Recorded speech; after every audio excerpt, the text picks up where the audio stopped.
Good afternoon students. Doctor S classes में आप सभी का स्वागत है। हम पढ़ रहे थे 10th class science chapter number 9 heredity and evolution, आनुवंशिकता और जैव विकास। इसी चैप्टर को आज हम कंटिन्यू करते हैं। तो आज जो हमारा पहला टॉपिक है वो है इवोल्यूशन, जिसे कहा जाता है विकास।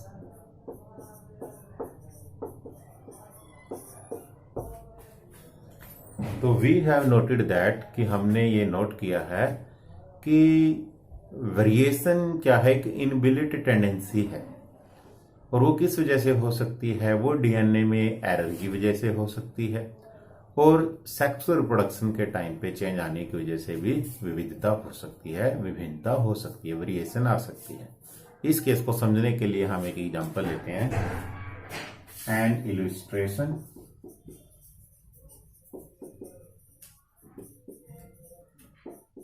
जिसे हम हिंदी में कहते हैं एक दृष्टांत। एक दृश्य लेते हैं, हम एक एग्जाम्पल लेते हैं, एक दृष्टांत लेते हैं। तो हमारे पास क्या है, 3 केस हम लेते हैं। सबसे पहला केस जो हमारे पास है, ये केस किसका है? एग्जाम्पल है बीटल का, जिसे हिंदी में कहते हैं भृंग। तो बीटल की स्पीसीज का हम केस लेते हैं कि किस तरह से ये वेरिएशन आती है। वो डीएनए में एरर की वजह से हो सकती है या सेक्सुअल प्रोडक्शन के टाइम में चेंज आने की वजह से हो सकती है। पहला केस जो हमारे पास है कि एक केस हम लेते हैं कि पत्तों के ऊपर जो बीटल्स हैं उनकी 12 स्पीसीज हैं, 12 बीटल हैं किसी पत्ते के ऊपर। और जो बीटल है, बीटल का कलर किस तरह का है? वो कलर है red in colour, red in colour. तो वेरिएशन क्या आती है एक पीढ़ी से जब दूसरी पीढ़ी, फर्स्ट जनरेशन में देखते हैं कि जो रेड बीटल थे उनमें से स्पीसीज में वेरिएशन आ जाती है और उनमें से रेड बीटल में से एक बीटल क्या बन जाती है? वो ग्रीन कलर की बीटल बन जाती है। टोटल 12 बीटल है आपके पास और उन 12 बीटल में से फर्स्ट जनरेशन में होता क्या है, 11 बीटल तो रेड ही रहती हैं, एक बीटल क्या बन जाती है? ग्रीन बन जाती है। और आप कल्पना करेंगे कि जो क्रो है, कौवा है, वो इन बीटल्स को खाता है। तो क्रो क्या करेगा? पत्तों के ऊपर बीटल्स हैं, कौवा क्या करेगा? इन बीटल्स को खाएगा। रेड कलर जो है कौवे को बड़ा आसानी से दिखाई दे जाता है, तो कौवा क्या करेगा? रेड कलर की बीटल को खा जाता है। ग्रीन कलर होने की वजह से, हरा रंग होने की वजह से एक स्पीसीज थी जो बीटल की, वो बच जाती है, क्योंकि पत्ते का भी हरा रंग और हरा रंग कौवे को दिखाई नहीं दे रहा, वो स्पीसीज बच जाती है। और बाद में लैंगिक जनन के कारण वो ग्रीन कलर एक बीटल से वो बढ़ती चली जाती है। केस यहाँ पे क्या हुआ कि वो रेड कलर को कौवा खा जाता है और ग्रीन कलर बच जाती है। वो ग्रीन कलर की जो स्पीसीज है वो बढ़ती चली जाती है और रेड कलर है जो वो लुप्त हो जाता है। तो रेड कलर की जो बीटल है वो लुप्त हो जाती है। ये था पहला केस कि पत्ते के ऊपर 12 बीटल्स हैं, रेड कलर की हैं और चेंज आता है, वेरिएशन क्या आती है, उनमें से एक बीटल ग्रीन कलर की प्रथम पीढ़ी में बन जाती है। तो कौवा क्या करता है? बीटल्स को खाता है। लाल कलर की जो बीटल्स हैं, भृंग है, वो कौवे को दिखाई दे जाती है, उनको खा जाता है। हरे रंग की बीटल जो बच जाती है और उसकी जो स्पीसीज है आगे वो बढ़ती चली जाती है। तो अब आगे जो जनरेशन होती है वो सारी क्या होती है? हरे रंग की बीटल हो जाती हैं और वो हरे रंग की बीटल की स्पीसीज बच जाती है, उनकी संख्या बढ़ जाती है। तो एक विविधता हुई, एक चेंज आया कि रेड कलर से वो क्या आ गए? ग्रीन में आ गए। अब दूसरा केस हम क्या लेते हैं? इसमें भी सेम वही 12 बीटल हैं और ये भी रेड आपकी जो है रेड कलर की हैं। इनमें क्या होता है? वेरिएशन आ जाती है और ये किस में चली जाती है? इनका कलर चेंज हो जाता है ब्लू। जैसे वहां पे एक कलर रेड कलर हो जाता था, यहाँ इसी तरह से यहाँ पे हम क्या इमेजिन करेंगे कि इस स्पीसीज नई जो पीढ़ी यहाँ पे बनी उसका जो कलर है वो किस तरह का रंग हो जाता है? उसका ब्लू कलर का हो जाता है।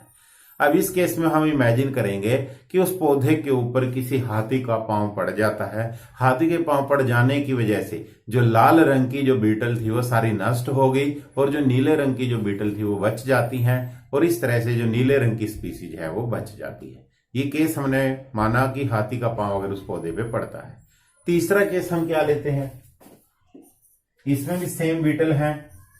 ये जिस प्लांट के ऊपर ये बीटल थी उस प्लांट में कोई डिजीज आ जाती है, कोई बीमारी आ जाती है और उस बीमारी की वजह से उन बीटल्स को पूरी तरह से पोषण नहीं मिलता, अल्प आहार मिलता है, कुपोषण कह सकते हो कि पोषण की कमी के कारण जो ये बीटल हैं ये कमजोर हो जाती हैं, हेल्दी नहीं रहती। तो ये बिल्कुल इनका जो साइज है वो हाफ रह जाता है, हाफ से भी कम रह जाता है। तो हमने 3 केस लिए। पहले केस में जो बीटल थी रेड कलर की थी, उनमें वेरिएशन क्या आती है, वो ग्रीन में चेंज हो जाती है एक बीटल्स, और कौवे क्या करते हैं, लाल रंग को खा जाते हैं, हरे रंग की बीटल है जो बच जाती है। दूसरे केस में हमने क्या लिया कि जो बीटल है रेड कलर की थी, उनमें से वेरिएशन आके वो ब्लू कलर में चली जाती हैं। रेड और ब्लू दोनों कौवे को दिखाई देती हैं, वो दोनों को खा जाता है। लेकिन चेंज क्या हुआ है यहाँ पे कि वो जो हाथी के पांव पड़ने की वजह से लाल रंग थे की जो बीटल थी वो सारी लुप्त हो गई। सिर्फ ब्लू कलर की जो थोड़ी बहुत बीटल बची उनको भी कौवे खा जाते हैं। तीसरे केस में क्या हुआ, आपके पास थर्ड जो स्टेज आई कि इसमें क्या हुआ, जो रेड कलर की बीटल जो उस प्लांट्स के ऊपर थी, उस प्लांट में बीमारी लग जाने के कारण तो पोषण की कमी हो जाती है, और जो आपकी बीटल्स थी उनका जो भार में कमी आ जाती है। तो यहाँ पे जो हमने केस देखे, तो पहला जो केस था वो था आपका नेचुरल ने प्राकृतिक चयन कह सकते हो उसको, नेचुरल सिलेक्शन, कि प्रकृति ने चयन किया, हरे रंग को अपना लिया, और हरे रंग के अपनाने की वजह से उसकी जो स्पीसीज है वो बच गई, बाकी जो स्पीसीज है वो क्या हो गई, लुप्त हो गई। तो ये हमने देखा कि वेरिएशन आपकी आती है। उसके बाद जो हमारा नेक्स्ट टॉपिक है एक्वायर्ड एंड इनहेरिटेड ट्रेड्स, जिसको हिंदी में बोला जाता है उपार्जित और आनुवांशिक लक्षण। तो इसमें क्या होता है कि ये जो ट्रेड्स होते हैं, जो करैक्टर होते हैं, ये इनबिल्ट होते हैं, डीएनए में इंफॉर्मेशन स्टोर होती है, और ये आनुवांशिक होते हैं, एक पीढ़ी से दूसरी पीढ़ी में चले जाते हैं, जनक से उसके संतति में चले जाते हैं, और इन लक्षण को हम बदल नहीं सकते, ये इनबिल्ट है। जैसे हम एग्जांपल लेते हैं कि आपके पास कोई रैट है, माइस है,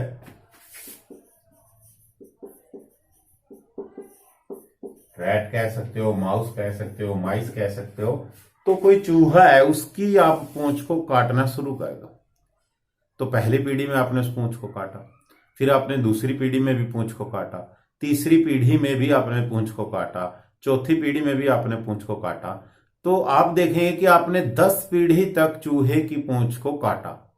तो क्या 11वीं पीढ़ी जो चूहे की उत्पन्न होगी, संतति जो उत्पन्न होगी, क्या उसमें जो पूंछ है वो लुप्त हो जाएगी या वो फिर से पूंछ आ जाएगी?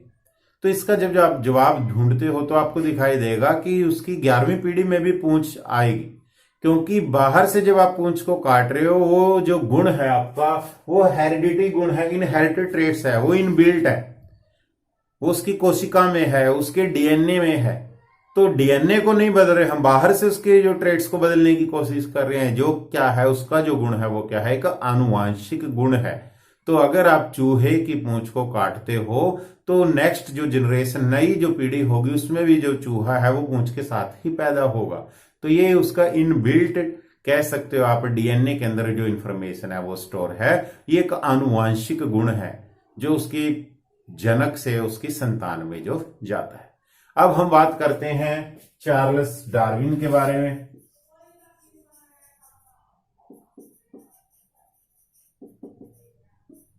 तो चार्ल्स डार्विन जिसने थ्योरी दी थी, थ्योरी ऑफ नेचुरल सिलेक्शन,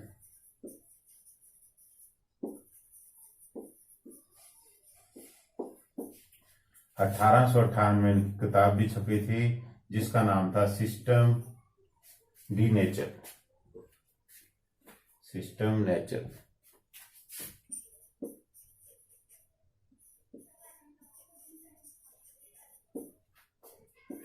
तो चार्ल्स रॉबर्ट डार्विन, तो इन्होंने थ्योरी दी थी, थ्योरी ऑफ नेचुरल सिलेक्शन, कि जो नेचर है वो अपने आप सिलेक्ट कर लेता है। इसमें आप बहुत सारे पॉइंट पढ़ोगे, स्ट्रगल फॉर एग्जिस्टेंस पढ़ोगे आप। तो जो नेचर क्या करता है कि जो अडेप्टेशन होता है, जो स्पीसीज स्ट्रगल करती है, संघर्ष करती है, वो ही लंबे समय तक जीवित रहती है, वो लुप्त नहीं होती। तो इन्होंने 1858 में इनकी बुक छपी थी सिस्टम नेचर, इसके अंदर इस थ्योरी को प्रकाशित किया था। और ये वर्ल्ड टूर के ऊपर घूमने ये कह रहे थे, गए थे, किस पर्पज के लिए गए थे, जैव विकास के संबंध में को खोजने के लिए, कि जो एवोल्यूशन है वो किस तरह से होता है, उसकी खोज के लिए वर्ल्ड के जो आप कह सकते हो विश्व भ्रमण के ऊपर ये गए थे। और जिस जहाज पर ये गए थे उस जहाज का नाम था बीगल। जहाज का नाम था बीगल। तो कई बार पूछा जाता है क्वेश्चन कि रॉबर्ट डार्विन किस जहाज पर सफर कर रहे थे अपनी अंतिम यात्रा में, तो उस जहाज का नाम था बीगल। और कई बार पूछा जाता है कि उनकी उम्र उस समय कितनी थी, तो ये 23 साल के थे। तो डार्विन ने जो विकास के सिद्धांत दिए, उन्होंने अपनी theory the, theory of natural selection, कि जैसे हमने प्राकृतिक चयन की बात की कि लाल रंग की जो भृंग है उनमें वेरिएशन आती है, विविधता आती है। उनमें से एक जो बीटल्स है आपकी वो ग्रीन कलर की हो जाती है, और ग्रीन कलर हरे पत्ते में कौवों को दिखाई नहीं देता, वो स्पीसीज बच जाती है। तो प्रकृति ने उसको चयन किया, नेचर ने उसको सिलेक्ट किया। तो ये प्राकृतिक चयन का जो कंसेप्ट था, ये थ्योरी थी, थ्योरी ऑफ नेचुरल सिलेक्शन, जो किसने दी थी? डार्विन ने दी थी। उसके बाद हम बात करते हैं origin of life on earth.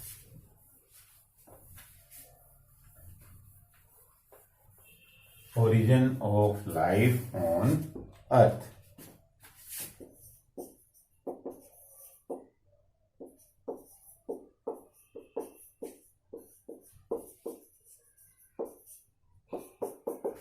तो अर्थ के ऊपर, पृथ्वी के ऊपर जीवन की उत्पत्ति, जीव की उत्पत्ति कैसे हुई, ये थ्योरी या ये टॉपिक की हम बात करते हैं। तो origin of life on earth में जब आप पढ़ते हो, अलग अलग साइंटिस्टों ने अलग अलग अपनी थ्योरी दी। तो यहां पे आप थ्योरी पढ़ोगे Miller and Urey experiments, Miller and Urey experiment. इन्होंने क्या किया था? इनऑर्गेनिक, सिंपल इनऑर्गेनिक कंपाउंड लिए थे और किसमें बदल गए थे? सिंपल ऑर्गेनिक कंपाउंड में ये बदल गए।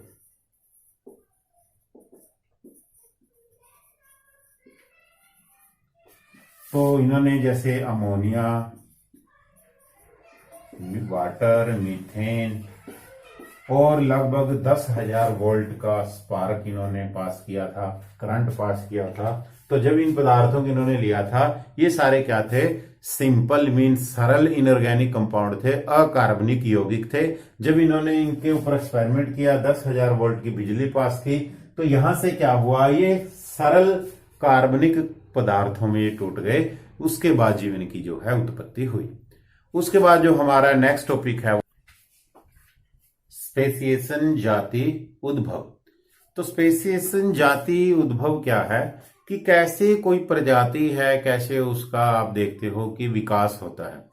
तो जैसे हमने पहले केस लिए थे, बीटल्स के केस लिए थे कि ग्रीन प्लांट्स के ऊपर, हरे पौधों के ऊपर बीटल्स हैं, लाल रंग के भृंग हैं, और उन लाल रंग के भृंगों में से वेरिएशन होती है, विविधता होती है। एक हरे रंग का बीटल, वहां पे उसकी स्पीसीज में बदलाव आता है, विभिन्नता आती है, और कौवे क्या करते हैं? लाल रंग के बीटल्स को खा जाते हैं, और वहां पे ग्रीन कलर का बीटल है जो रह जाता है, और ग्रीन कलर का जो बीटल है वो पत्तियों में दिखाई नहीं देता।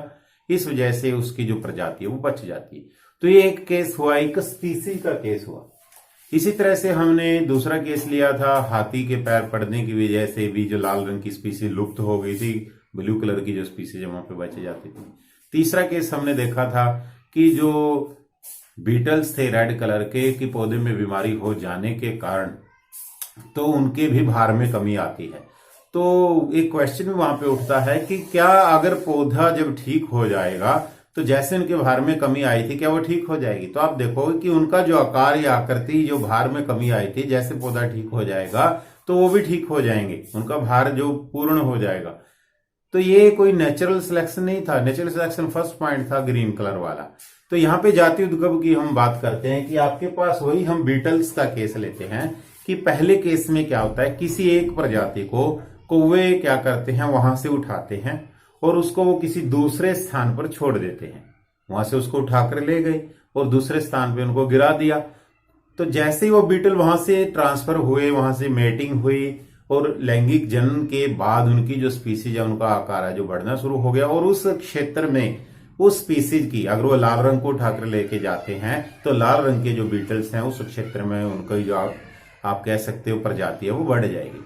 दूसरा केस हम क्या लेते हैं कि आपने देखा होगा कि कोई पानी की वजह से, कि पानी कोई नदी है वो बहा के ले जाती है किसी बीटल्स को या किसी एक प्रजाति को, और वो दूसरे स्थान पे छोड़ देती है।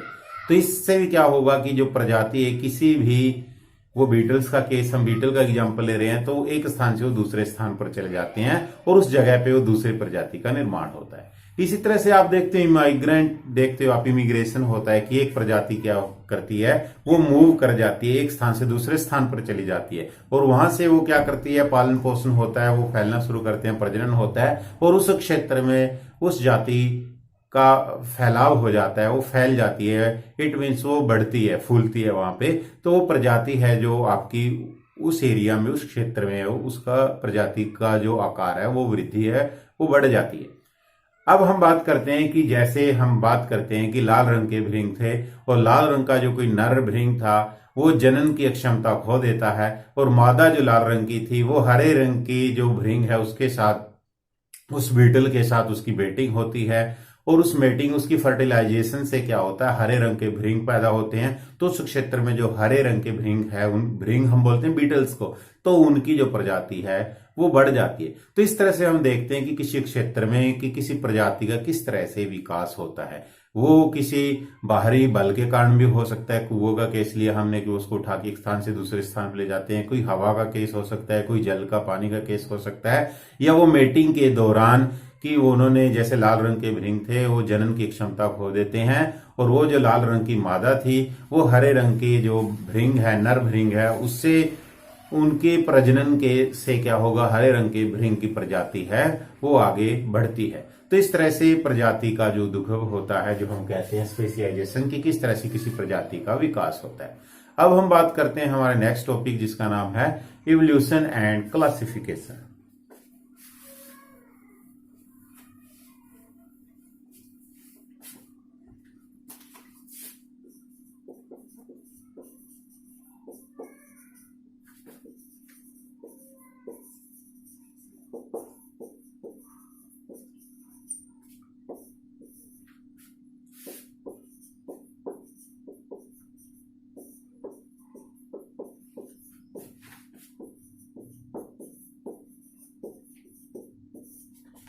तो विकास और वर्गीकरण, तो जैसे जैसे हम बात करते हैं विकास की, तो यानी विकास होने के बाद हम वर्गीकरण की बात करेंगे, क्लासिफिकेशन। तो क्लासिफिकेशन किसके बेस के ऊपर होगी, यहां पे एक टर्म आएगी आपकी कैरेक्टरिस्टिक्स। कैरेक्टरिस्टिक्स जिसको हिंदी में कहते हैं अभिलक्षण। तो जैसे हम कहते हैं कि फोटोसिंथेसिस इन ग्रीन प्लांट्स, तो हरे पौधों में प्रकाश संश्लेषण की प्रक्रिया, तो ये भी क्या है, कैरेक्टरिस्टिक्स है। तो जैसे हम कहते हैं कि ह्यूमन्स या मैमल्स हैव 4 लिम्स, कि जो मनुष्य है उसके 4 लिम्स होते हैं, 4 पैर होते हैं, 4 पाद होते हैं, तो ये भी क्या है, कैरेक्टरिस्टिक्स है। तो कैरेक्टरिस्टिक्स क्या है, एक बेस है इवोल्यूशन का। तो कैरेक्टरिस्टिक्स के आधार पर ही हम बांट सकते हैं किसी भी प्रजाति को। तो अभिलक्षण जो एक गुण है, तो जैसे आपने देखा होगा कि स्टार्टिंग में जैसे जीव का जो हम देखते हैं विकास होता है कि सेल से क्या होते हैं, कोशिका से जो संरचनात्मक क्रियात्मक इकाई है उससे टिश्यू बनते हैं, उत्तक बनते हैं, उत्तकों के ग्रुप ऑफ सेल को हम टिश्यू कहते हैं, उत्तक कहते हैं, और टिश्यू से क्या बनते हैं, ऑर्गन बनते हैं, और ऑर्गन जो किसी सिस्टम में लग जाते हैं उसको हम ऑर्गेनिज्म या जीव कहते हैं। तो हम देखते हैं अलग अलग जीवों में, जैसे किसी में न्यूक्लियस होता है जैसे, और किसी में न्यूक्लियस नहीं होता, तो ये न्यूक्लियस भी क्या हो गए, कैरेक्टरिस्टिक्स हो गई डिफरेंशिएशन की, कि उनको हम आपस में अंतर स्पष्ट करने के लिए क्या है कि कैरेक्टरिस्टिक्स लेते हैं, और वो कैरेक्टरिस्टिक्स क्या है, न्यूक्लियस। प्रोकैरियोट और यूकैरियोट के बारे में आप पढ़ते हो, प्रोकैरियोट वो होते हैं जिनका जो न्यूक्लियस है वो फुल फ्लैश डेवलप नहीं होता, पूरी तरह से विकसित नहीं होता, इसी वजह से उनको प्रोकैरियोट बोला जाता है। प्रो मीन पहले, कैरियोट मीन कैरियोन से आया न्यूक्लियस, कि उनका केंद्र पूरी तरह से विकसित नहीं होता, केंद्र के बाहर केंद्र की झिल्ली नहीं होती, न्यूक्लियर मेम्ब्रेन नहीं होती न्यूक्लियस के बाहर। और हम यूकैरियोट्स में क्या कहते हैं कि यूकैरियोट्स क्या होते हैं, फुली डेवलप होते हैं, उनका जो न्यूक्लियस है पूरी तरह से विकसित हो जाता है, और केंद्र के बाहर क्या होती है, केंद्र की झिल्ली होती है। तो हम डिफरेंस करते हैं प्रोकैरियोट एंड यूकैरियोट। ये क्या है, क्लासिफिकेशन है, एक डिवीजन है, कैरेक्टरिस्टिक्स है। तो हम कैरेक्टरिस्टिक्स के बेस के ऊपर हम डिवाइड कर सकते हैं किसी स्पीसीज को, तो जो हम इवोल्यूशन में देखते हैं। तो यहां से जब हम देखते हैं कि हमारे पास एक टॉपिक ट्रेसिंग इवोल्यूशनरी रिलेशनशिप, जैविक विकास के संबंधों को ढूंढना। तो अगर हम देखें कि जो जैविक विकास होता है, इवोल्यूशन होता है, उसका क्या संबंध होता है, तो अगर हम देखें कि प्रथम पीढ़ी से फर्स्ट जनरेशन से सेकंड जनरेशन या थर्ड जनरेशन क्या क्या चेंज आते हैं। तो जैसे अगर हम देखें कि आपके कोई एग्जांपल हम लेते हैं कि कोई जैसे मैं अपना खुद का एग्जांपल लेता हूं, मेरे जो लक्षण कहें पूर्वजों से, मेरे और मेरे ममेरे या चचेरे भाई या बहन के साथ जो मेरे संबंध देखेंगे हम, पूर्वजों से ज्यादा, जो अगर 2 पीढ़ी पीछे जाएंगे उनके जो अनसेस्टर से हम अगर उनको हम कंपेयर करेंगे, वहां पे जो उनकी जो आप देखेंगे सिमिलैरिटी ज्यादा है। जैसे जैसे हम नीचे जाते हैं तो जो सिमिलैरिटी है वो डिसिमिलैरिटी में चली जाती है। तो पूर्वजों से हमारे जो करैक्टर है वो एक जैसे मिलते हैं। तो इसी तरह से अगर हम देखें कि आपके पास बर्ड्स है, आपके पास एग्जांपल है बर्ड्स का, उसके बाद हम मैमल्स का एग्जांपल ले लेते हैं,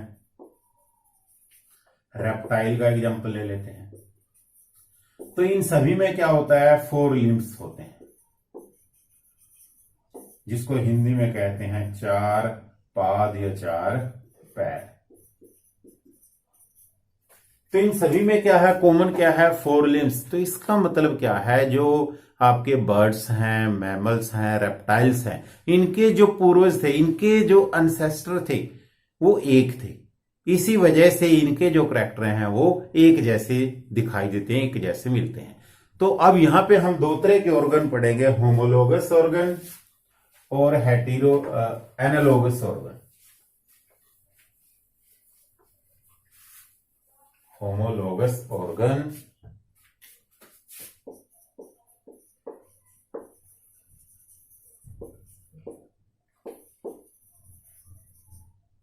होमोलोगस ऑर्गन क्या है, समजात अंग। तो जैसे कि इसका नाम इंडिकेट करता है, होमो मीन्स सेम, समान जाति, यानी समान जाति, जो इनके अनसेस्टर थे, इनके जो पूर्वज थे, उनके जो करैक्टर थे, करैक्टरिस्टिक्स थे, वो कॉमन थी, वो एक जैसी थी। तो हमने जो एग्जांपल लिया कि बर्ड्स, मैमल, रेप्टाइल, इन सभी के जो लिम्ब्स हैं, इनके जो पैर हैं, सभी में 4 लिम्ब्स हैं। तो ये क्या बताते हैं कि इनके जो एंसेस्टर थे वो एक जैसे थे। तो वो अंग जो उत्पत्ति के समय एक जैसे थे, समान थे, उनको हम बोलते हैं होमोलोगस ऑर्गन। उत्पत्ति के समय जिनके जो करैक्टरिस्टिक्स हैं वो एक जैसी थे, उनको बोला जाता है होमोलोगस ऑर्गन।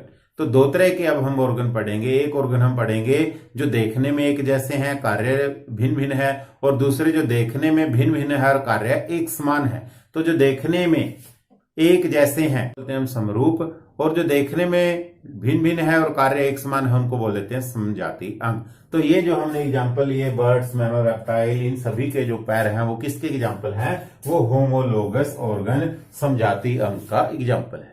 दूसरा है हमारे पास एनालोगस ऑर्गन।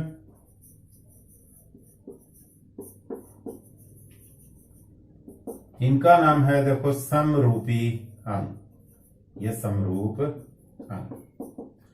तो समरूप देखो, सम मीन समान, रूप, जिनका जो रूप है वो क्या है, एक समान है, इनको बोलते हैं हम समरूपी अंग। तो आप देखोगे पक्षियों के जो पंख हैं, बर्ड्स फेदर आप कह सकते हो, और जो चमगादड़ के जो पंख है, जो फर है, वो दोनों आपस में क्या है, वो समान रूपी अंग है, समरूपी अंग। बैट जिसको हम कहते हैं चमगादड़, और दूसरा हमने केस क्या लिया, किससे कंपेयर कर रहे हैं हम इसको, बर्ड से, पक्षियों से।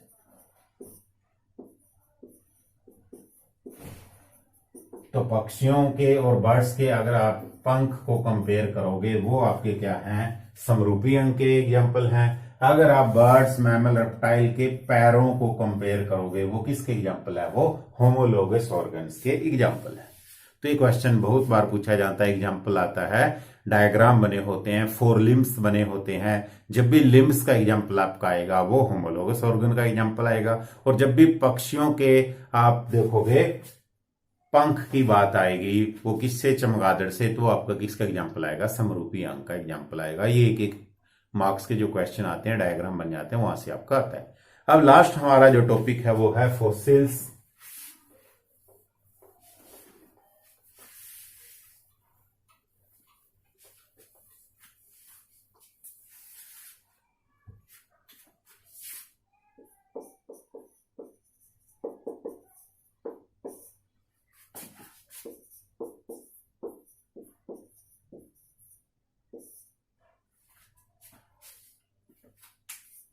फॉसिल्स जिसको बोला जाता है जीवाश्म। तो फॉसिल्स क्या होता है? तो फॉसिल्स बनते कहते हैं, फॉसिल बनने के लिए लाखों करोड़ों साल लग जाते हैं। कि जैसे कोई जीव है वो मिट्टी के नीचे दब गया, कोई जैसे आप एग्जांपल लेते हो पेड़ पौधों के पत्ते हैं वो भी नीचे दब गए, जो घोड़ा था कोई वो नीचे दब गया, उसके ऊपर मिट्टी की परत पड़ गई। इसी तरह से कोई दूसरा कोई जीव है, जंतु है या पेड़ पौधे हैं, वो मिट्टी के नीचे दब गए। तो लाखों करोड़ों साल में क्या होगा, जो मिट्टी की चट्टाने हैं उनके नीचे जो भी पेड़ पौधे जीव जंतु जो नीचे दब जाते हैं, तो वो लाखों करोड़ों साल में वो गल सड़ जाते हैं और वो किसका रूप ले लेते हैं, वो एक ईंधन का रूप ले लेते हैं, जिसको हम कहते हैं फॉसिल्स, जीवाश्म। आपने सुना होगा फॉसिल फ्यूल्स के बारे में, फॉसिल फ्यूल्स जिसको कहते हैं जीवाश्म ईंधन।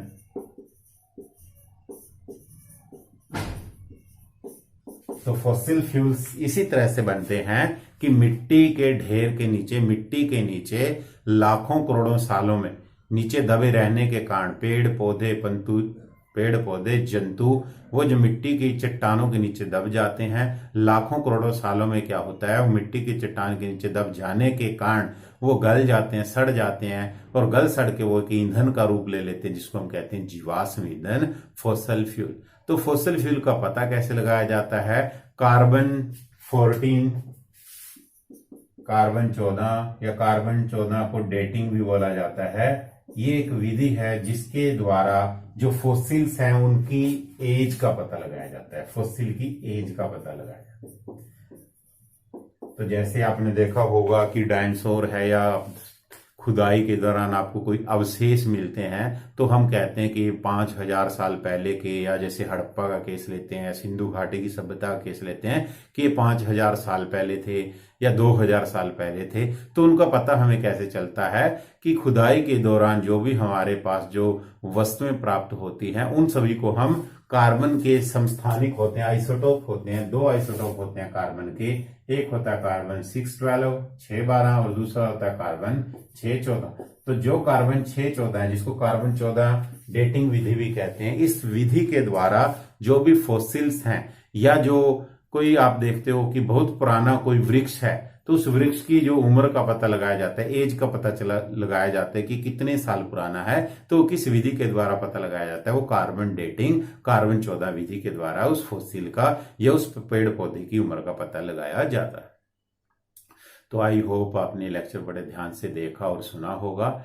इसी चैप्टर को कल हम कंटिन्यू करेंगे। Please like, share and subscribe my channel. Thank you.